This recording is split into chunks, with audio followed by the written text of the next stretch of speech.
Ok, donc on a commencé le dernier chapitre du fantastique livre Mesat Yesharim, chapitre 26. Qu'est-ce que c'est que l'Akdusha?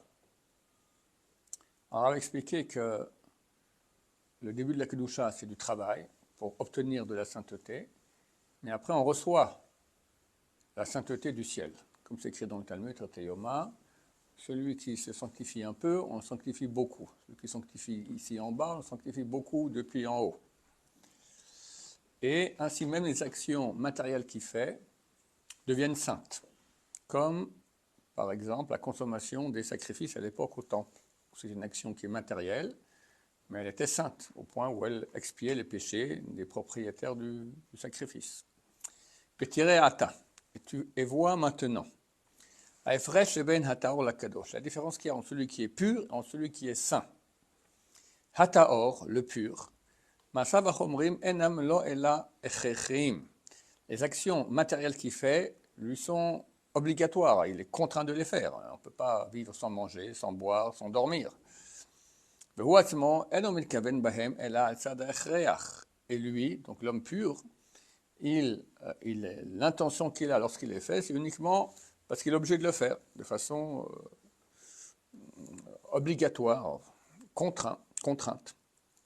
ונמצא שעל ידי זה יוצאים מסוג הרע שבחומריות ונשארים טהורים. Et par le fait qu'il fait ça dans cette intention, alors ces actions-là sortent de la catégorie mal qu'il y a dans la matérialité et restent pures. Bien qu'il fait un acte matériel, c'est pas mal. Si quelqu'un, quand il fait un acte matériel, il le fait pour un but de jouissance de la matière, alors ça rentre déjà dans le mal.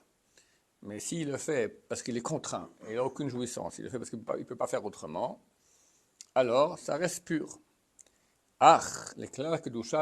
Néanmoins, ces actions matérielles ne sont pas rentrées dans la catégorie de Kdusha.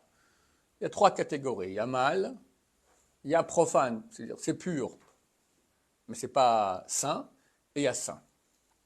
Alors, si quelqu'un fait une action, un pur qui fait des actions avec pureté maintenant, parce qu'il ne peut pas faire autrement, c'est pur, mais ce n'est pas encore saint.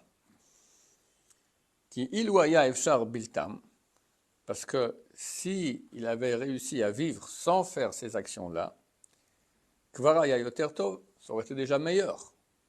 Donc on ne peut pas dire qu'il est rentré dans la sainteté. Il n'a rien fait de mal, il n'a rien de bien non plus. Ça reste neutre.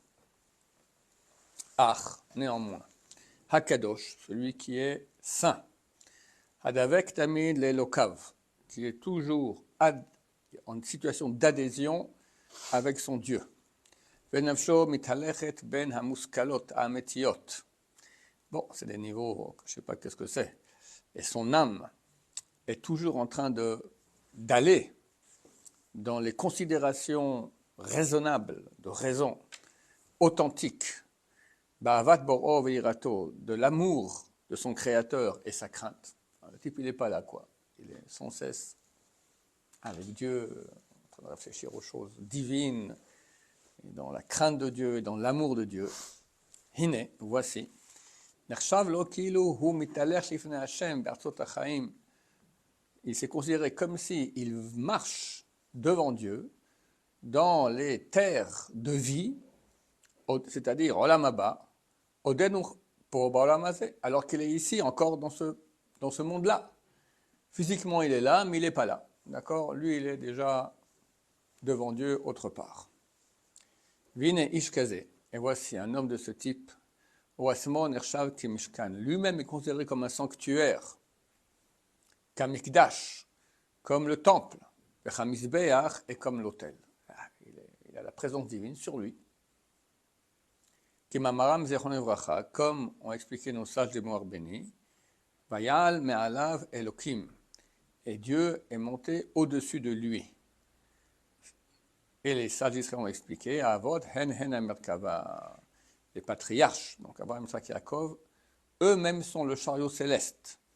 Ça veut dire que Dieu se met sur eux, de même que Dieu exerce sa présence dans le temple, dans le Saint des Saints, dans l'autel, dans le sanctuaire. Il exerce aussi sa présence sur les hommes saints et que les patriarches, qui deviennent eux-mêmes des sanctuaires, vu qu'ils ont la présence divine qui est sur eux. Vechen amru, et de même ils ont dit, Atzadikim hen amerkava. Les tzadikim, eux-mêmes, sont la merkava, le chariot céleste. Qui ashrina shora alehem, car la présence divine demeure sur eux. Comment shaita shora bamikdash, comme elle demeurait au temple. Au me'ata, et dès lors. Amachal shem ochlim, la nourriture qu'ils mangent. Ou que korban, ils sont comme un sacrifice. Shorle al gabe aishim, qui monte sur les feux de l'autel. Si cet homme-là est comparé à un temple, parce qu'il a la présence divine, donc quand il mange, c'est comme si on amène un sacrifice. Kivadai hu shayan hashav leilui gadol el otam hadvarim shayu olim al gebe hamizbeach. Car, certainement, c'était considéré comme un ilui gadol, une grande surélévation aux choses qui montaient sur l'autel. Un petit brebis qu'on amène sur l'autel, ou un sacrifice de blé, ou une libation de vin, d'accord, ou d'eau comme il y avait au temple. Toutes ces choses qu'on amenait en sacrifice, ça leur causait une très grande remontée. Comme il va expliquer, vu qu'ils étaient sacrifiés devant la présence divine, ils avaient tellement d'avantages par cela, que toute leur même espèce était bénie dans le monde. Donc tu amènes une brebis, toutes les brebis du monde sont bénies.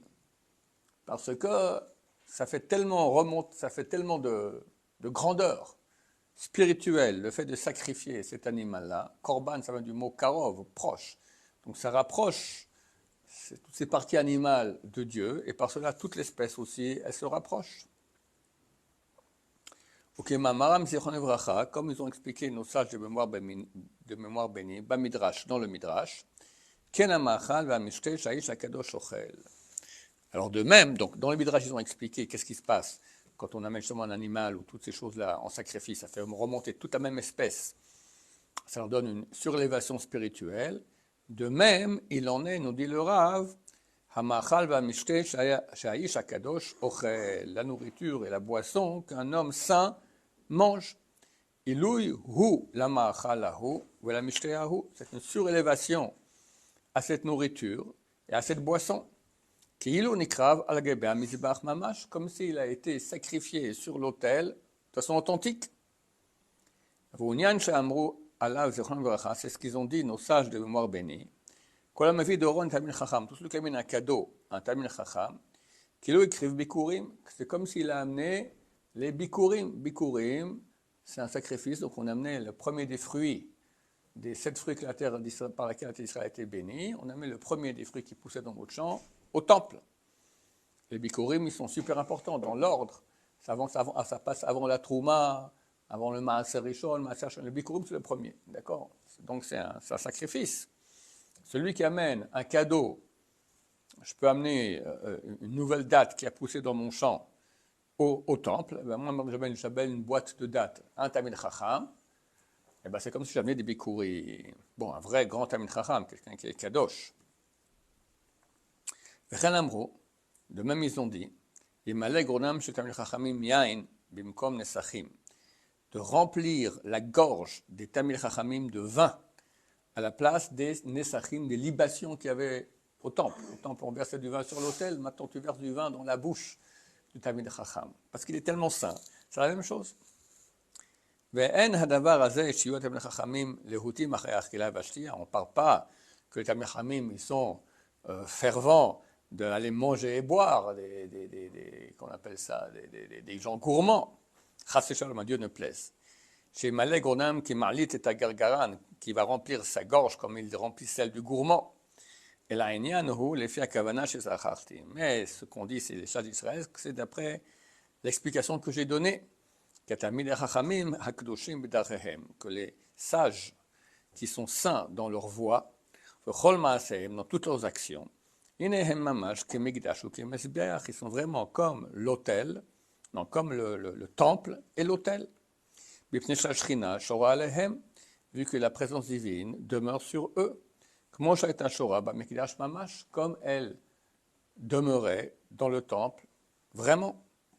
Vine, et voici. Hanikrav lahem, kanikrav alageva misbeach. Et ce qui est sacrifié à eux, qui, au Tamil Chachamim, donc tout ce qu'on l'amène comme cadeau, kanikrav alageva misbeach. C'est comme si c'était sacrifié sur l'autel. Au miloui gronam, et le remplissage de leur gosier, de leur gorge, par du vin, tachat miloui asfalim, à la place du remplissage des gobelets, des ustensiles qu'il y avait sur l'autel. Sur l'autel, il y avait deux, je ne sais pas comment appeler cela, la grandeur d'un kéli pour une jatadaïm environ, dans lequel on faisait des libations, dont un libation de vin durant toute l'année, et l'autre libation d'eau pendant Sukkot. Aval derechze, et dans cette voie-là, kol tashmish shishtamshum divrei haolam, chaque utilisation que feront ces saints des choses du monde, arei yotam kvar dvukim lekedushato itbarach, par le fait qu'ils sont en situation d'adhésion totale à la sainteté de Dieu, béni soit-il. Hine, ilui veitaron hula davarahu, haze, davarahu, ça devient une surélévation et un avantage pour cette chose-là. Il va acheter, je ne sais pas moi, il va acheter une chaussure. La chaussure maintenant, elle devient la chaussure d'un Tamil Chacham, d'un support de la Shrina, une partie du temple, d'accord. La chaussure, elle a gagné énormément là-dedans. Vous me direz, mais qu'est-ce qu'elle s'en fout, la chaussure? C'est pas vrai, parce que la chaussure, ça fait partie des 4 mondes, du monde. Tu as un monde qui est domème, qui est le minéral, végétal, animal et vivant. Je ne sais pas si une chaussure, ça fait partie du minéral parce qu'il est déjà mort, c'est partie du vivant. En tout cas, ça fera remonter toutes les choses du même type qu'il y a dans toutes les peaux, d'accord? Elles vont monter parce que maintenant, tu as une peau qui sert maintenant Dieu par l'intermédiaire du Tamil Chacham. Ukvar hizkiru zichrolam evracha. Déjà, dans Sarge moi béni, on rappelait Benyan avne amakom shel akar Yaakov vesam merashotav. Les pierres que Yaakov Avinu a pris pour mettre en tant qu'oreiller. Il est arrivé à Luz, il a voulu dormir. Alors, il a pris des pierres là-bas, 12 pierres. Amar Beitzrak, à dire à Beitzrak, cela nous enseigne, mais la Med shenikbetsu kulam, que tous se sont regroupés.